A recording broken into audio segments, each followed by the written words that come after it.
ဇန်တူလေးထဲမှာအဖမ်းခံရတဲ့မင်းသားတစ်ပါးဟာအချုပ်ခန်းထဲကနေလွတ်မြောက်ဖို့အခွင့်အရေးရတာတော့ပြန်မထွက်ပြေးရှင်ခဲ့ပါဘူး။အကြောင်းရင်းကတော့သူ့ကိုလာဖမ်းတဲ့ရန်သူတိုင်းပြည်ကမင်းသမီးလေးကိုမြင်မြင်ချင်းချစ်မိသွားလို့ပါပဲ။နှစ်နိုင်ငံစစ်မဖြစ်အောင်တားဆီးရင်သူတို့ရဲ့အချစ်ကိုကာကွယ်ခဲ့ကြတဲ့သူတို့နှစ်ယောက်ရဲ့ဇလန်းကဘာလို့အဆုံးသတ်သွားမလဲ။မိုးနေနေလို့ကြွားကြတဲ့သူတို့နှစ်ယောက်ရဲ့ပေါင်းဖက်ခြင်းဟာဘာလို့ချိုးဝှက်ချစ်တွေနဲ့ပြည့်နေနေမလဲဆိုတာကိုဗီဒီယိုလေးရဲ့အဆုံးအထိဆက်ကြည့်ပေးပါအောင်ခင်ဗျာ။ပုံပြင်လေးမစတင်ခင်မှာကျွန်တော်ရဲ့ channel လေးကိုလည်း subscribe လုပ်ပေးဖို့တောင်းဆိုချင်ပါတယ်။အိုးရှိတုန်းကနင်းနမိုက်ချင်းတိဆက်နေပြီမဲ့တပြေနဲ့တပြေအမြဲတမ်းစိတ်နဲ့ဖြစ်ပွားနေတဲ့အင်အားကြီးတိုင်းပြည်နှစ်ခုရှိနေပါတယ်။အမုန်းတရားတွေလွှမ်းမိုးနေတဲ့အဲ့ဒီခေတ်ကာလမှာတစ်ဖက်နိုင်ငံကရေးစွမ်းသတိနဲ့ပြည်စုံတဲ့မင်းသားလေးဟာတိုးထဲမှာအမေးလိုက်ရတဲ့လမ်းမကရန်သူနိုင်ငံနေမြေတွေကိုကျူးကျော်ရောက်ရှိသွားခဲ့ပါတယ်။မမျိုးလင့်မေရန်သူစစ်တီတွေရဲ့ဖမ်းဆီးခြင်းကိုခံလိုက်ရပြီးအကျဲထောင်ထဲမှာ6နှောင်ခံလိုက်ရပါတယ်။ဒီတဲ့တိုင်းကိုကြားတဲ့အခါရန်သူနိုင်ငံကချိုးမိုးလှပတဲ့မင်းသမီးလေးဟာဖမ်းဆီးရမိထားတဲ့မင်းသားလေးကိုကြည့်ရှုဖို့အကျဲခန့်စီကိုတက်တဆက်ရောက်လာခဲ့ပါတယ်။တန်တန်ဒီကြားကနေမင်းသားလေးကိုမြင်တွေ့လိုက်ရတဲ့ခဏမှာပဲမင်းသမီးလေးဟာမြင်မြင်ချင်းချစ်ကြိုက်သွားသလိုမင်းသားလေးကလည်းမင်းသမီးလေးရဲ့အလှမှာနစ်မျိုးပြီးချစ်သွားခဲ့ပါတယ်။ဒါပေမဲ့သူတို့တို့ကရန်သူတို့တိုင်းပြည်တွေကဖြစ်နေတာကြောင့်ဒီအချစ်ဟာဘယ်တော့မှချစ်ဆက်လို့မရဘူးဆိုတာကိုတွေးမိပြီးယနေ့မှပူဆွေးနေမိကြပါတယ်။တစ်ဖက်မှာလည်းမင်းသားရဲ့ခမည်းတော်ဘရင်ကြီးဟာသူ့သားတို့အဖမ်းခံရတော့ကိုကြားသိရတဲ့အခါဒေါသအမျက်ထွက်ပြီးတော့ငါသားတို့ကိုအခုချစ်ချင်းလွတ်ပေးပါမဟုတ်ရင်မင်းတို့နိုင်ငံတစ်ခုလုံးကိုသွေးချောင်းစီးအောင်လောက်ပြစ်မယ်လို့ရာဇတန်ဘေးကစိတ်ကြည်ညာလိုက်ပါတယ်မင်းသားလေးကတော့မင်းသမီးလေးနဲ့မကွေးနိုင်တာကြောင့်ပြန်မလွတ်ချင်ပေမဲ့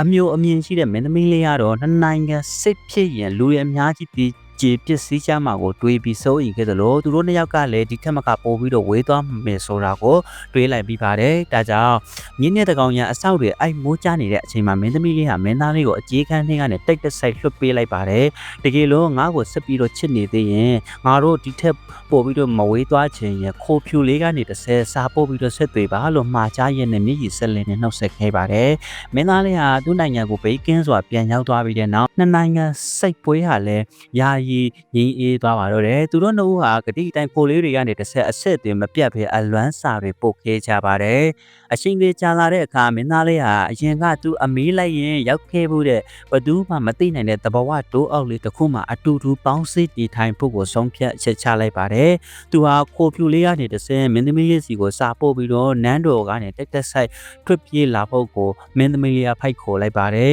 သူတို့နှစ်ဦးစလုံးဟာထီနာစည်းစိမ်ရဲ့အတွဲအချစ်ကိုသာရွေးချယ်ပြီးတော့အဲ့ဒီတို့အုပ်ထင်းမှာဘဝတစ်ခုကိုအတူတူတည်ဆောက်ခဲ့ကြပါတယ်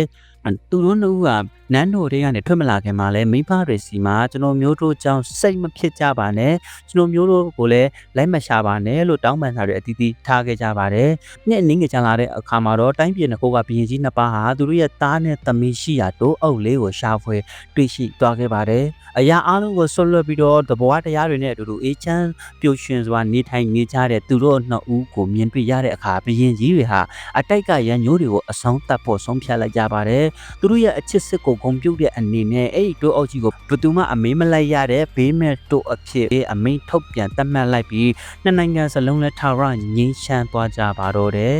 တကယ်စမှန်တဲ့အချစ်ဆိုတာရန်သူတွေအတွက်တကဘာလုံးကိုသိမ့်ပိုက်ပြဖို့မလိုပါဘူးချစ်ရတဲ့သူနဲ့အတူရှိနေဖို့အတွက်တကဘာလုံးကိုစွန့်လွတ်ရတဲ့တတိမျိုးသာလိုအပ်တာပါလူတွေက